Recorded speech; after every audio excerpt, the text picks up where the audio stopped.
Kembali lagi di Lamuda Akademi Indonesia, masih bersama aku Gayu di sini. Sekarang mari kita lanjutkan pembahasan kita dalam kursus intensif pembuatan pola dasar badan dengan menggunakan sistem sederhana. Nah, dalam pembahasan kita kali ini kita akan membahas segala hal tentang ukuran yang akan kita perlukan nanti untuk proses pembuatan pola. Nah, kali ini kita akan membahas tentang pola badan terlebih dahulu. Kita akan bahas satu persatu nanti ya, mulai dari pola badan, lalu kita akan lanjutkan dengan proses pembuatan pola lengan dan juga pola celana. Tapi untuk kali ini kita akan fokuskan perhatian kita untuk proses pembuatan pola dasar badan dengan menggunakan sistem sederhana. Nah, di sini ada beberapa ukuran yang nantinya akan kita perlukan dalam proses pembuatan pola dasar badan dengan menggunakan sistem sederhana. Nah, dalam kursus kali ini kita tidak akan membahas secara detail bagaimana cara untuk mengambil masing-masing ukuran dari ukuran yang kita butuhkan ini ya, karena untuk proses pengukuran kamu bisa langsung cek ke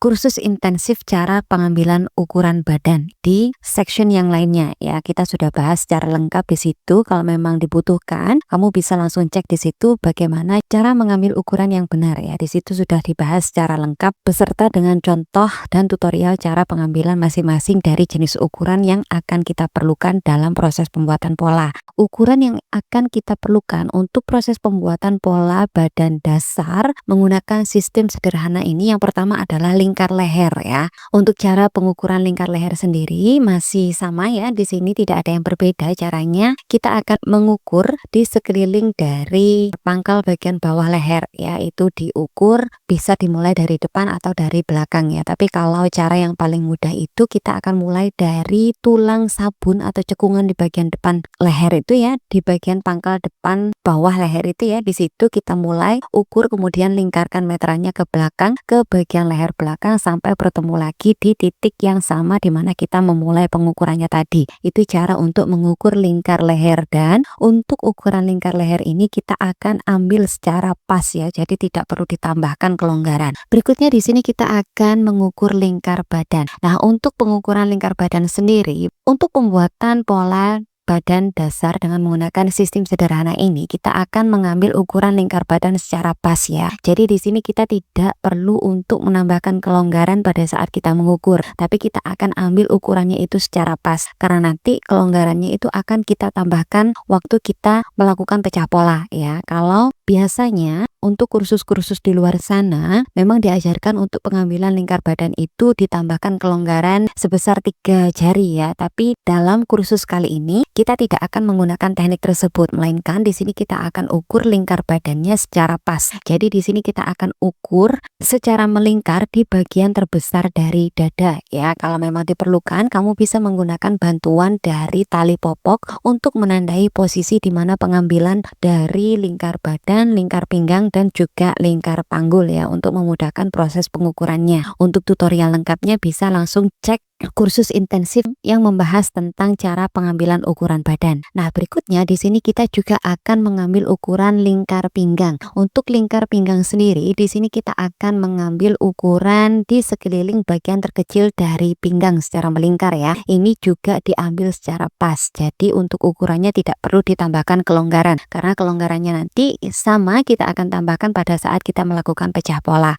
Nah, untuk melakukan pengukuran lingkar pinggang ini, kalau kita tidak bisa menemukan bagian terkecil dari pinggang, cara mudah lainnya untuk mengenali posisi di mana kita harus mengambil ukuran lingkar pinggang ini adalah di bagian pusar. Tapi biasanya untuk posisi pusar itu terlalu turun ya. Jadi paling aman itu kira-kira sekitar 2 cm di atas pusar. Itu untuk menentukan posisi dari pengambilan ukuran lingkar pinggang. Nah, berikutnya di sini ada lingkar panggul. Untuk pengambilan ukuran lingkar panggul sendiri ini dilakukan secara mengeliling ya di bagian terbesar dari pantat atau panggul ya. Untuk mempermudah kita dalam melakukan proses pengukuran ini, kita bisa menggunakan bantuan dari tali popok untuk menandai posisi dari pengambilan lingkar panggul itu jika memang diperlukan. Tapi intinya di sini adalah kita akan mengukur di bagian terbesar dari panggul atau pantat ya secara mengeliling tanpa ditambahi kelonggaran ya. Jadi pas ukurannya. Kemudian di sini kita akan memerlukan ukuran dari lingkar kerung lengan. Nah, lingkar kerung lengan ini adalah ukuran di sekeliling ketiak itu diukur ke atas ya. Sekeliling ketiak itu kita ukur, kemudian kita akan tambahkan kelonggaran sebesar 3 buah jari ya di situ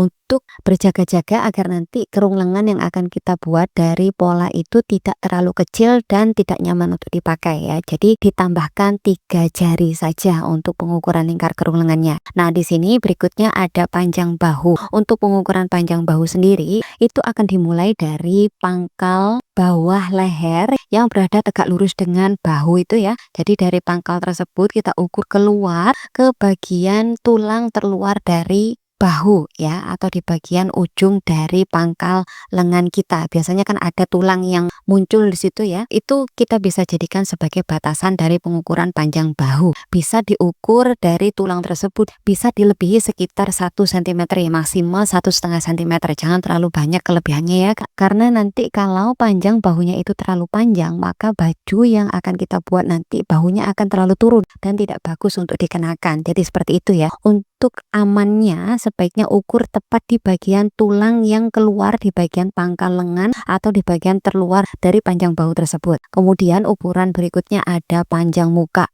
Nah, untuk pengambilan ukuran panjang muka ini bisa dilakukan dengan cara mengukur dari bagian cekungan yang berada di bagian depan leher itu ya, atau di bagian tulang sabun itu. Dimulai dari situ ke bawah sampai posisi pengambilan ukuran lingkar pinggang.